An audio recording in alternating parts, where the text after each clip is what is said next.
अस्सलाम वालेकुम दोस्तों, उम्मीद है आप सब खैरियत से होंगे। दोस्तों, कल की वीडियो में हमने कैलगरी के घर दिखाए आपको और आज हम उन घरों के रेंट के हवाले से बात करें। दोस्तों, रेंट में जो सबसे कम लेवल में शुरू होता है वो ऑब्वियसली एक सिंगल रूम है। सिंगल रूम आपको उन्हीं घरों में मिल सकता है जो मैंने आपको दिखाया, जैसे बेसमेंट हो गया या अपार्टमेंट हो गया या पूरे कंप्लीट घर। तो कैलगरी में कमरों के रेंट्स तकरीबन $500 से शुरू होकर $700 तक जाते हैं।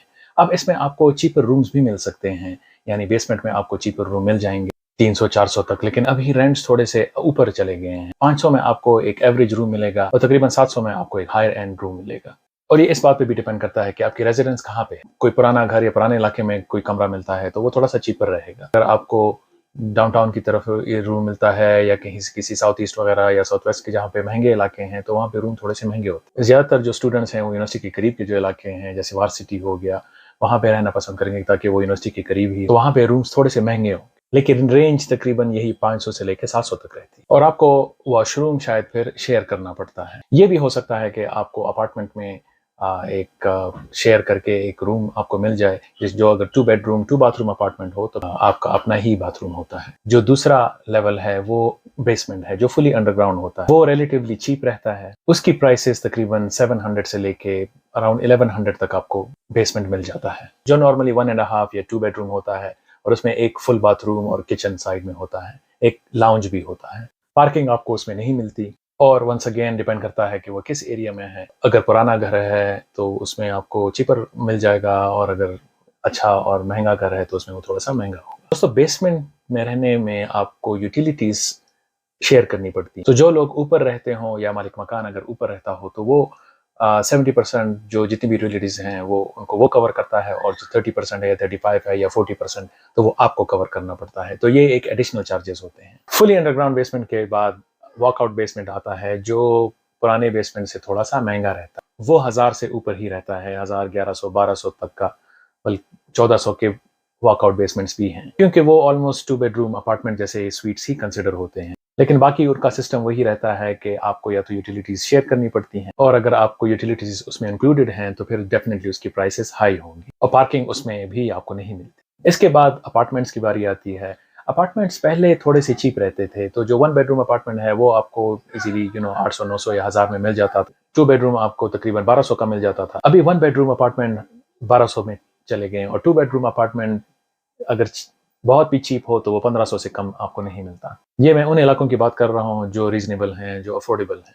अगर आप डाउनटाउन की तरफ जाते हैं तो शायद आपको 1800 या 2000 का भी एक अपार्टमेंट मिल सकता है, और शायद वो छोटा भी हो। अपार्टमेंट में थोड़ी सी फैसिलिटीज ये होती हैं कि वाटर और गैस इसमें इंक्लूडेड होता है, तो आपको सिर्फ बिजली का बिल और इंटरनेट या जितने बाकी फैसिलिटीज हैं उनकी फीस पे करनी पड़ती है। और एक फ़ायदा ये भी होता है कि अगर आपका अपार्टमेंट ऐसा है जिसमें अंडरग्राउंड पार्किंग है तो वो भी आपको मिल जाती है। लेकिन अभी प्राइसेस ने बहुत ज़्यादा जंप किया है। ये मैं वो प्राइसेस बता रहा हूँ जो रिसेंट ईयर्स में चेंज हो गए हैं, हाई हो गए। दोस्तों, अपार्टमेंट्स के बाद टाउन हाउसेस की बारी आती है। टाउन हाउसेस जो घरों की शेप में होते हैं, और अगर वो पुराना टाउन हाउस है तो वो आपको बगैर गैराज के मिलता है, और आजकल में नए जो टाउन हाउसेस हैं वो थोड़े से एक गैराज के साथ ही आते हैं। टाउन हाउसेस की कीमत पहले कम होती थी, लेकिन ये भी 1500 से स्टार्ट होके तकरीबन 1800 या 2000 तक जा सकते हैं। और इसमें भी वही फैसिलिटी होती है कि आपको इलेक्ट्रिसिटी पे करनी पड़ती है, लेकिन इसके साथ साथ आपको गैस का बिल भी देना पड़ता है। इसमें सिर्फ वाटर फ्री होता है। तो जैसे जैसे आप अपने घरों की प्रेफरेंस को बढ़ाते हैं उसी तरह फिर आपको एक्स्ट्रा चार्जेस या जो साइट के जितने भी चार्जेस या फीस वगैरह होती हैं वो फिर आप इसको ऐड करते जाते हैं।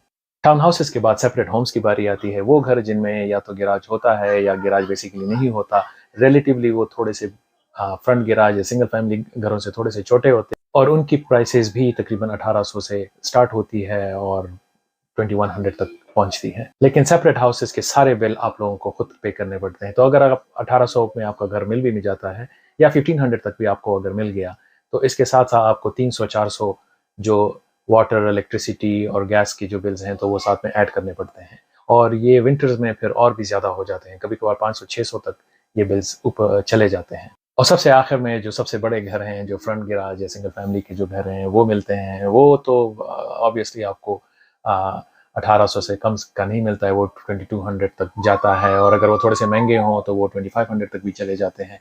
Plus in addition to that आपको बिल्स भी पे करने पड़ते हैं। तो दोस्तों ये वो रेट्स हैं जो करंटली बेसिकली चल रहे हैं और ये मतलब इतने कंफर्म नहीं हैं, लेकिन आजकल में प्राइसेस जो हैं वो ऊपर चली गई हैं।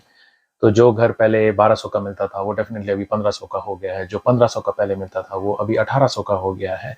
इसी तरह गैस और बिजली पानी वगैरह के बिल भी ऊपर चले गए हैं।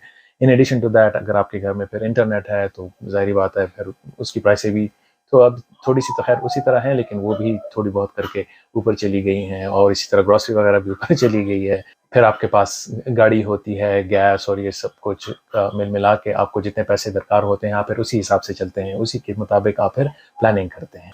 तो ये थोड़ी सी इन्फॉर्मेशन मैंने आपके साथ शेयर करना चाहता था कि यार यहाँ पे रेंट्स की क्या क्या सूरत हाल है। मैंने जो प्राइसेस बताई वो बहुत एवरेज करके और बहुत रिलैक्स प्राइसेस मैंने आपको बताई। मे बी आपको इससे भी अच्छी प्राइस मिल जाए, मे बी आपको इससे महंगी मिल जाए। प्रॉब्लम है इसके आपको रेंट जब भी आपको रूम चाहिए होता है या आपको कोई भी जगह या अपार्टमेंट या इस किस्म की चीज़ें चाहिए होती हैं तो क्या वो मिलते भी हैं या नहीं मिलते हैं, ये डिपेंड करता है कि आप उस कितनी अर्जेंसी है आपको जगह देखने में और वर्सेस प्राइसेस में। कौन से प्लेटफॉर्म्स पे आपको घर रेंट पे देखने को मिलेंगे।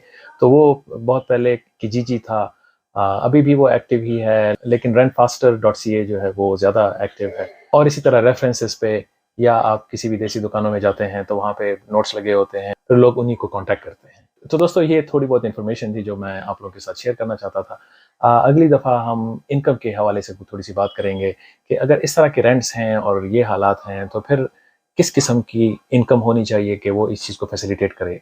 तो मिलेंगे एक मरतबा फिर इंशाल्लाह। दुआ में याद रखिएगा। Bye bye.